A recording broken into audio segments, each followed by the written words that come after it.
मध्य प्रदेश में चुनावी साल है और ऐसे में सत्ता पक्ष हो या विपक्ष, कोई भी एक दूसरे को घेरने का कोई मौका नहीं चूक रहा। प्रधानमंत्री नरेंद्र मोदी 12 अगस्त को सागर आ रहे हैं, जहां वो 100 करोड़ रुपए की लागत से बनने जा रहे संत रविदास मंदिर का भूमि पूजन करेंगे। प्रधानमंत्री का ये दौरा बुंदेलखंड सहित पूरे प्रदेश में दलित वोटों को साधने के लिहाज से काफी अहम है। ऐसे में कांग्रेस सरकार को घेरने में कहां चूकने वाली थी।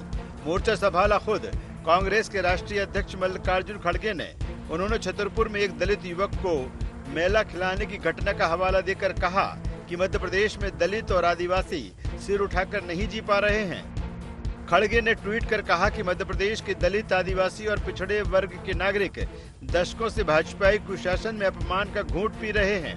भाजपा बाबा साहेब अम्बेडकर जी के सामाजिक न्याय के सपने को चूर चूर कर रही है। मध्य प्रदेश कांग्रेस के नेता भी खड़गे के सुर में सुर मिलाते हुए नजर आए। खड़गे जी के ट्वीट पे खड़गे जी ने कहा कि जो छतरपुर में घटना हुई है एक दलित व्यक्ति के चेहरे पे मल मलने की, सीधी में एक आदिवासी युवक पे भाजपा के मगरूर कार्यकर्ता ने पेशाब किया। इन घटनाओं को पूरा देश नहीं पूरी दुनिया देख रही टीवी चैनलों के माध्यम से। उस पे मल्लिकार्जुन खड़गे साहब कांग्रेस के राष्ट्रीय अध्यक्ष तो हैं, लेकिन एक दलित व्यक्ति भी हैं। उस दलित व्यक्ति के मन की पीड़ा उस ट्वीट में उजागर हुई है। खड़गे के इस ट्वीट पर बीजेपी ने तगड़ा पलटवार किया है।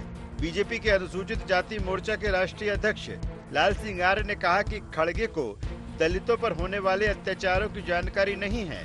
दलितों पर सबसे अधिक राजस्थान में अत्याचार हो रहे हैं, तो छत्तीसगढ़ सहित कांग्रेस शासित राज्यों में भी दलितों का यही हाल है। खड़गे जी एक राष्ट्रीय पार्टी के अध्यक्ष है और उनको ये जानकारी नहीं है कि दलितों पर सबसे ज्यादा अत्याचार कहाँ हो रहे हैं।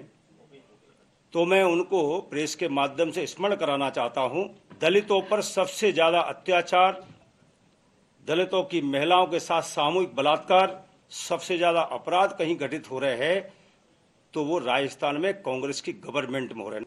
यही कमलनाथ का 1.5 साल का कार्यकाल है। धन प्रसाद अहिरवार को किसने जलाया था सागर में?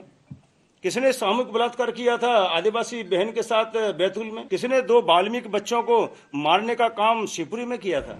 यही नहीं, लाल सिंह आर्य ने मोदी और शिवराज सरकार के काम गिनाकर कहा कि दलित समाज के सम्मान के लिए जो कुछ भी किया है वो भारतीय जनता पार्टी ने किया है। यहाँ 47.5 साल कांग्रेस की सरकार मध्य प्रदेश में रही, लेकिन बाबा साहब अम्बेडकर के जन्म स्थान पर उन्होंने राष्ट्रीय स्मारक नहीं बनाया था, वो शिवराज सिंह चौहान जी ने बनाया। 47 साल की कांग्रेस सरकार ने डॉक्टर अंबेडकर के नाम से विश्वविद्यालय नहीं बनाया, शिवराज सिंह चौहान जी ने बनाया।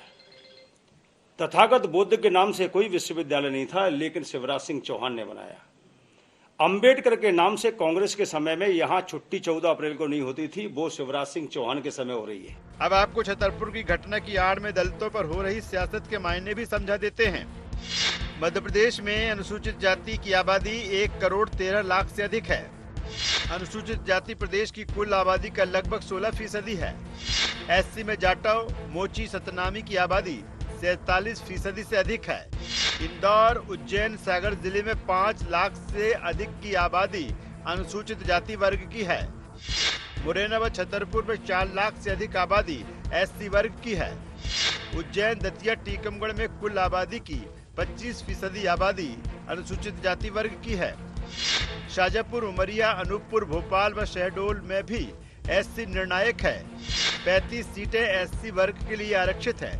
20 सामान्य सीटों पर 20% से अधिक एससी वोट हैं। 2018 में 35 एससी सीटों में बीजेपी ने 18 और कांग्रेस ने 17 सीटें जीती थी। 2013 में 35 अनुसूचित जाति वर्ग की सीटों में बीजेपी को 28 सीटें मिली थी। इन आंकड़ों से साफ है कि एससी के लिए आरक्षित 10 सीटों के नुकसान ने बीजेपी को सत्ता से बाहर कर दिया था। अब बीजेपी संत रविदास के मंदिर सहित दूसरे कामों से एससी वर्ग के वोटर्स को लुभाने की कोशिश में लगी है, तो कांग्रेस भी इस कोशिश में पीछे नहीं है। दोनों के बीच दलितों को साधने की होड़ मची है। पहले पीएम नरेंद्र मोदी 14 अगस्त को सागर आने वाले थे, तो कांग्रेस ने 13 अगस्त को मल्लिकार्जुन खड़गे का सागर में कार्यक्रम तय कर दिया। अब बीजेपी ने एक दिन पहले 12 अगस्त को पीएम मोदी का कार्यक्रम रख दिया, तो खड़गे ने दलित अत्याचार को लेकर सरकार को कटघरे में खड़ा किया है। देखना यह है कि दलित वोटों को अपने पाले में करने की रस्साकसी में कौन कामयाब होता है। Bureau report, IND24।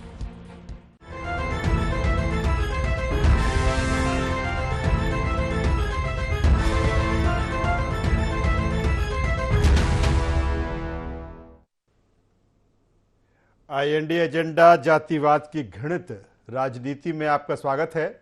मैं हूं राजेश सक्सेना। आज इसी मुद्दे पर हम चर्चा करेंगे, लेकिन उससे पहले देख लेते हैं एजेंडा पॉइंट्स। छतरपुर की छोटी घटना पर बड़ी सियासत क्यों? मल्लिकार्जुन खड़गे को अचानक क्यों आया मध्य प्रदेश का ख्याल? क्या संत रविदास मंदिर से दलित वोटों को साथ पाएगी भारतीय जनता पार्टी? भारतीय जनता पार्टी और कांग्रेस में कौन दलितों का बड़ा हित चिंतक?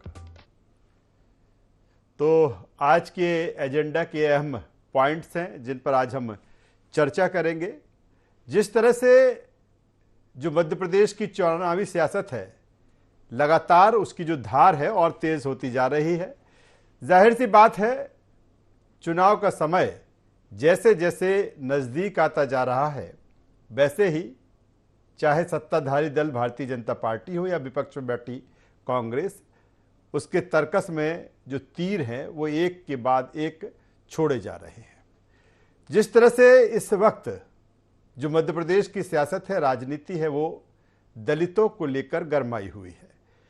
लंबे समय से देखें तो कुछ ऐसी घटनाएं हुई, निश्चित तौर पर वो अमानवीय है, चाहे वो सीधी का मामला हो, शिवपुरी का हो, शिवपुरी ज़िले के नरवर का हो, या फिर हाल ही में छतरपुर ज़िले का जो मामला आया है, उसके बाद एक बार फिर सियासत और राजनीति उबाल पर है। यहाँ तक कि कांग्रेस के राष्ट्रीय अध्यक्ष मल्लिकार्जुन खड़गे ने छतरपुर की घटना को लेकर जिस तरह से ट्वीट किया और कहा कि मध्य प्रदेश दलितों के अत्याचार में नंबर 1 है, और तमाम तरह के सवाल उन्होंने खड़े किए, और उनके उन्हीं सवालों पर भारतीय जनता पार्टी ने पलटवार किया है और इसको लेकर राजनीति सियासत गरमाई हुई है। चर्चा शुरू करें उससे पहले अपने मेहमानों से आपका तारुफ करा देते हैं, परिचय करा देते हैं, फिर इस चर्चा को, इस डिबेट को हम आगे बढ़ाएंगे। 3 मेहमान हमारे साथ इस चर्चा में हैं। हमारे साथ में है कांग्रेस के वरिष्ठ नेता, पूर्व सांसद प्रताप भानु शर्मा साहब। भानु साहब, स्वागत करूंगा। हमारे साथ में हैं चेतन सिंह जी, वरिष्ठ नेता भारतीय जनता पार्टी। स्वागत है चेतन जी आपका। और वरिष्ठ पत्रकार रमेश शर्मा जी हमारे साथ में हैं। रमेश जी, मैं आपका भी स्वागत करता हूं। मैं सीधे चेतन जी के पास में आता हूं। चेतन जी, सीधे तरीके से भारतीय जनता पार्टी पर ये अब आरोप लग रहे हैं कि जिस तरह की जो घटनाएं हुई हैं, सीधी से लेकर शिवपुरी, नरवर और अब छतरपुर का मामला है, यहाँ तक कि कांग्रेस के राष्ट्रीय अध्यक्ष ने उस पर ट्वीट भी किया है। कांग्रेस कह रही है कि बाबा साहेब का जिस तरह से सामाजिक न्याय का जो एक मिशन था, जो उनका मकसद था, उसे भारतीय जनता पार्टी चूर चूर कर रही है। देखिए राजेश जी, अब निगाहें कहीं पर हैं, निशाने कहीं पर हैं। क्योंकि 12 तारीख को माननीय प्रधानमंत्री जी सागर आ रहे हैं, तो इस सागर में दलितों के सबसे बड़े संत पुरुष संत रविदास जी के मंदिर का भूमि पूजन करने आ रहे हैं। 100 करोड़ की लागत से विशाल और भव्य मंदिर, ये देश में पहली बार होने जा रहा है। तो संत रविदास जी काशी में जन्म लेकर के सागर में स्थापित होने के लिए आप कल्पना करिए कितना दर्द होगा। वो काशी में जन्म लिए हैं तो माननीय प्रधानमंत्री जी का निर्वाचन का क्षेत्र है, माँ गंगा की पावन भूमि है। और जब माँ गंगा की पावन भूमि से चल करके जब सागर में आएंगे और जब संत को भगवान का दर्जा होगा, तो ये खलबलाहट तो मचना स्वाभाविक है। क्यों? क्योंकि देश में राजनीति का जो चेहरा है वो बहुत विकृत चेहरा बनकर आ गया। 1,16,00,000 के आसपास मतदाता है मध्य प्रदेश में, और मतदाता की तरफ कैसे हमारी झोली में आए? क्यों? क्योंकि अभी तक कांग्रेस ने इस देश में वोट बैंक की राजनीति की। जिन आंकड़ों को लेकर के आदरणीय खड़गे साहब ने सारी बातें कही हैं, खड़गे साहब क्या कहते हैं, मैं सच कहता हूं, जवाबदारी के साथ कह रहा हूं कि उनकी याददाश्त 50% लॉस से मेमोरी, अब उनके चाहे तो आप एक बार चेक भी करा सकते हैं, कोई राजनीति के कारण मैं नहीं कह रहा हूँ। अब खड़गे साहब की बात का कितना आप वो भरोसा तो कर रहे प्रताप हो? भानु उन्होंने शर्मा देश साहब की बेहतर पालिया, बता पाएंगे। वो देखिए क्या प्रताप भानु शर्मा साहब एक एक आयु डॉक्टर है। से कम नहीं है, एक लंबा उनका राजनीतिक करियर कांग्रेस में रहा है। बिल्कुल बिल्कुल जी जी, बिल्कुल आप सच कह रहे हैं। ये तो उम्र के उस दराज पे किसी के साथ भी हो सकता है, हमको अन्यथा नहीं लेना चाहिए। लेकिन मध्य प्रदेश में आपको दलितों पर अत्याचार दिखता है। राजस्थान की वीरों की भूमि, कौन सा कृत्य वहां पर नहीं हो रहा? शोषित पर नहीं हो रहा, पीड़ित पर नहीं हो रहा, दलित पर नहीं हो रहा, हिंदुओं पर नहीं हो रहा, लेकिन कांग्रेस की सरकार के मुख्यमंत्री ने कानों में रुई भर लेकिन करके चेतन रखी जी, है। जिस तरह और से ये राष्ट्रीय नेतृत्व, अमानवीय जो घटनाएं हो रही हैं, ये चिंता के विषय तो है ही। सीधी से चलते देखिए हैं राजेश जी, नरवर, नरवर से शिवपुरी, फिर छतरपुर। राजेश जी, देश में प्रदेश में कहीं भी इस प्रकार की अमानवीय घटनाएं हैं, वे हम सब के लिए मानवता पर कलंक के रूप में हैं। इसको कोई जस्टिफाई नहीं किया जा सकता कि हमारी सरकार में होगा तो अच्छा है, लेकिन हमारी सरकार उस पर सख्ती के साथ, हमारे पांव देखिए, सरकार के कदम को देखिए, फिर आप आरोप लगाएंगे तो अच्छा लगेगा। आप चाहे सीधी के मामले को ले लो, चाहे शिवपुरी के मामले को ले लो, सरकार की जो शक्ति है, उस शक्ति के आगे उसके बाद तो केवल फांसी का फंदा बचता है। क्या चलिए फांसी पे हम किसी को चलिए लटका चेतन जी, सकते हैं दोबारा बिना आपके न्यायिक पास में प्रक्रिया आता के हूं, साथ? प्रताप भानु शर्मा साहब के पास में आऊंगा। प्रताप भानु शर्मा साहब, भारतीय जनता पार्टी कह रही है कि कहीं पर निगाहें, कहीं पर निशाना है। पहले जिस तरह से पीएम मोदी 14 तारीख को आ रहे थे, जिस तरह से संत रविदास का मंदिर निर्माण का जो भूमि पूजन है, और खड़गे जी आ रहे थे 13 तारीख को, लेकिन फिर कार्यक्रम बदला और अब वो 12 अगस्त को आ रहे हैं। और उसी के बाद को लगा कि जिस तरह से खड़गे जी का जो कार्यक्रम था उसके पहले ही पीएम मोदी का कार्यक्रम बन गया, फिर उनको छतरपुर की घटना को लेकर उनको ट्वीट करना पड़ा। देखिए राजेश जी, ये जितनी बातें अभी चेतन जी ने बताई, सिर्फ बातें करने के अलावा, इवेंट मैनेजमेंट के अलावा या झूठ बोलने के अलावा कुछ और चीजें नहीं है। हम देख रहे हैं कि मध्य प्रदेश में क्यों दलितों पे अत्याचार बढ़ रहे हैं, क्यों आदिवासियों के चेहरे पर अब पेशाब हो जा रही है या उनकी हत्याएं हो रही हैं, चाहे मंदसौर हो, चाहे वो सीधी हो, चाहे वो नरवर हो, चाहे वो अब छतरपुर की घटना में यदि चिंता नहीं बताएंगे खड़गे जी तो क्या करेंगे? वो एक दलित समाज से आते हैं और राष्ट्रीय नेता हैं, भारतीय राष्ट्रीय कांग्रेस के राष्ट्रीय अध्यक्ष हैं। और जिस तरह से मध्य प्रदेश में प्रशासन पंगु हो गया है और एक तरह से गरीबों के लिए किसी भी तरह का कोई संरक्षण नहीं मिल रहा है और प्रशासन सिर्फ इवेंट मैनेजमेंट में लगा है, अगवानी करने में लगा हुआ है। मुख्यमंत्री की अगवानी कर लो, गृह मंत्री की कर लो, अब फिर प्रधानमंत्री आ रहे कर लो।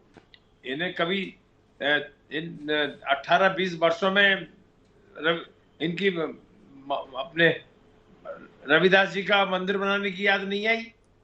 100 करोड़ रुपए की बात करेंगे, 100 करोड़ का भव्य मंदिर बन रहा है। अरे छोटा सा ही मंदिर बनवा देते, अच्छा भव्य बन जाता है, वो तो जन सहयोग लेके बन जाता है। और ऐसा नहीं है, कई मंदिर बने हैं इस बीच में रविदास जी के। और रविदास जी तो कहते थे मन चंगा तो कटौती में गंगा। इनका मन ही साफ नहीं है, बेईमानी है, राजनीति है, चुनावी वर्ष में सब याद आ रही है, लाडली बहना याद आ जाएगी, इन्हें संत रविदास याद आ जाएंगे। पर संत रविदास जी ने जो सीख दी है समाज के लिए, सभी राजनेताओं के लिए, कि मन चंगा हो तो कटौती में भी गंगा जैसा पवित्र है। यदि मन आपका साफ है तो आपके हर काम में पवित्रता है। जब तुम्हारा मन ही स्वार्थ से लगा हुआ है, दलितों की तरफ देख नहीं रहे, लेकिन प्रताप भानु शर्मा साहब, लेकिन भाजपा कह रही है, लगातार अत्याचार होते भाजपा कह रही है कि जिस घटना का जिक्र खड़गे जी कर रहे हैं छतरपुर की, वो प्रदेश के किसी नेता का उसमें बयान नहीं आया, ट्वीट नहीं आया, और दिल्ली में बैठे खड़गे जी को वो घटना पर उन्होंने ट्वीट कर दिया। नहीं, प्रदेश में भी आया है बयान, यहाँ के दलित नेताओं ने भी दिया है, हम कांग्रेस पार्टी की तरफ से ऑफिशियल बयान आया है। और हमारे खड़गे जी राष्ट्रीय अध्यक्ष हैं भारतीय राष्ट्रीय कांग्रेस के, उन्हें हर जिले की, हर प्रदेश की चिंता है। और यदि वहां विपक्ष के नेता के नाते, भारत की संसद के एक प्रमुख प्रतिपक्षी नेता होने के नाते, उसमें क्षेत्रीयता या जिले की बात कहाँ आ गई? यदि उनके पास संसद में वो जानकारी मिल रही है, राज्यसभा के वो प्रतिपक्ष के नेता हैं, तो उन्हें उठाने का हक है। उन्हें ट्वीट करने का अधिकार है। हमें तो ये देखना चाहिए संत रविदास जी ने क्या समाज को चलिए संदेश दिया है। चलिए प्रताप भानु शर्मा साहब, दोबारा आपके पास में आता हूं। रमेश शर्मा जी हमारे साथ में हैं। रमेश जी, ठीक है, जिस तरह से जो घटनाएं हो रही हैं निश्चित तौर पर निंदनीय हैं, अमानवीय हैं, और ऐसी घटनाओं को रोका जाना चाहिए। और सबसे बड़ी बात है कि इस तरह की घटनाओं पर जो मामले हैं उस पर सियासत और राजनीति नहीं होना चाहिए, लेकिन सबसे ज़्यादा इस पर राजनीति होती है। लेकिन दूसरा सवाल इस बात को लेकर है कि जिस तरह से जो एक चुनावी जो सियासत की जो लड़ाई है, जो जंग है, उस पर आप भी कई बार जब आपसे चर्चा होती है तो आप कहते हैं कि इस बार की जो लड़ाई है एक एक सीट पर है और बहुत माइक्रो मैनेजमेंट के साथ ही ये चुनाव लड़ा जा रहा है।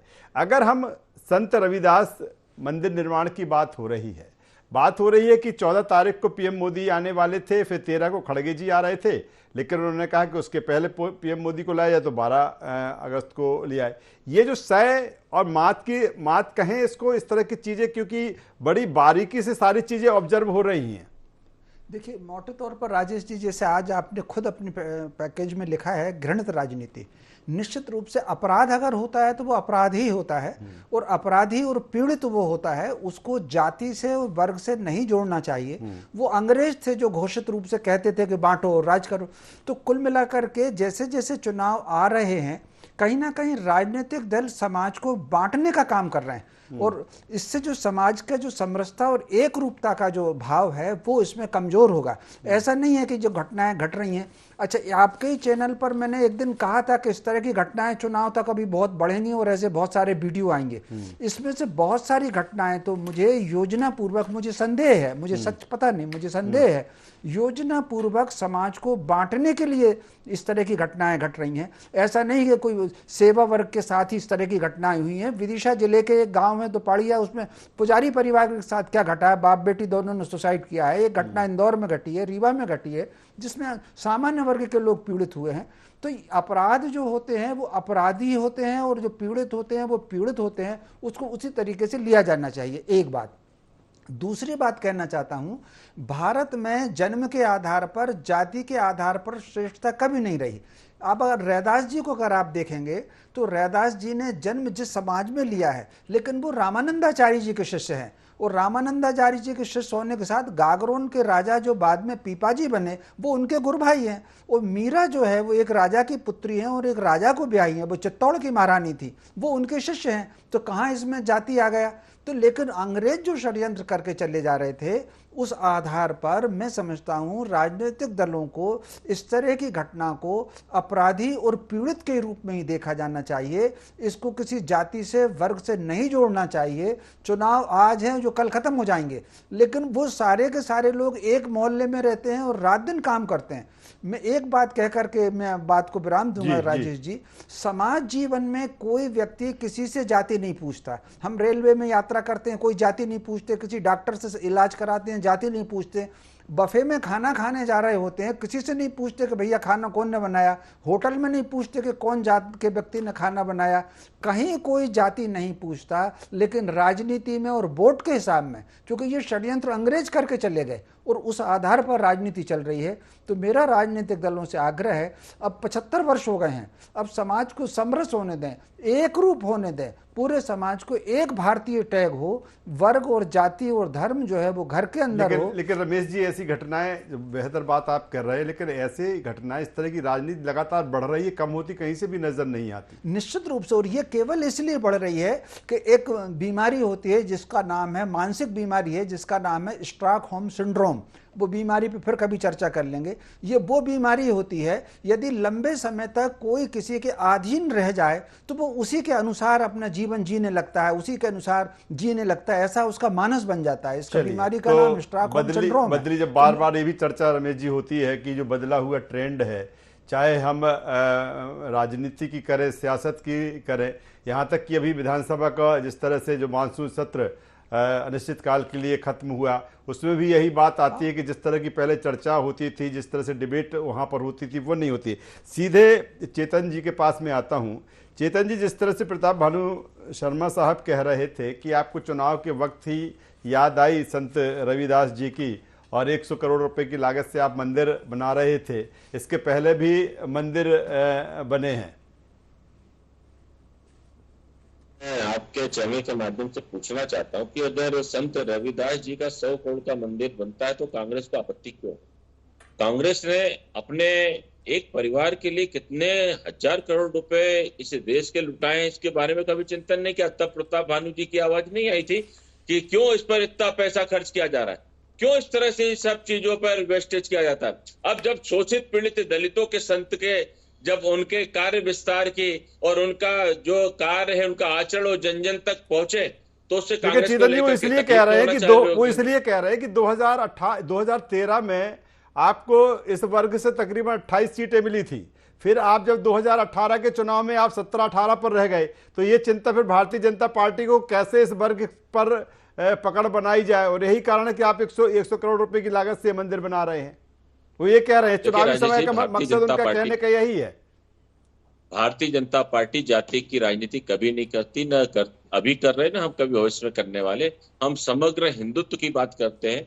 डॉक्टर हेडगेवार जी ने जो कहा था कि इस देश की पावन भूमि पर रहने वाला हर व्यक्ति हिंदू है, हम उसकी राजनीति करते हैं। हम लोगों को आपस में वैमनस्य पैदा करके वोट हासिल करना ये हमारा एजेंडा नहीं है। ये तो उन लोगों का एजेंडा है जो शोषित पीड़ित दलितों को भी आपस में बांटने का काम करते हैं, अल्पसंख्यकों को बांटने का काम करते हैं, और अल्पसंख्यकों में तो भय पैदा करते हैं कि भारतीय जनता पार्टी आ गई तो तुम्हारा तो कत्लेआम हो जाएगा, तुम तो इस हिंदुस्तान में से बाहर कर दिए जाओगे, तुम दोयम दर्जे के हो जाओगे।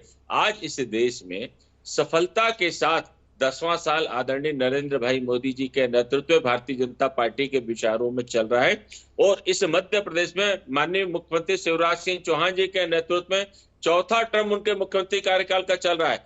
पूरे अमन चैन के साथ में मध्य प्रदेश प्रगति के मार्ग पर तेजी के साथ बढ़ रहा है। ये कांग्रेस को हजम नहीं होता। चलिए प्रताप भानु शर्मा साहब, भारतीय जनता जैसे ही खड़गे जी का बयान आया तो भाजपा ये भी कह रही कि जिस एनसीआरबी रिपोर्ट्स का आप हवाला दे रहे हैं, कह रहे हैं कि मध्य प्रदेश में दलितों और आदिवासियों के अत्याचार में नंबर 1 है, वो कह रहे हैं वो तो आपकी जहां सरकार है राजस्थान, वो नंबर 1 में है।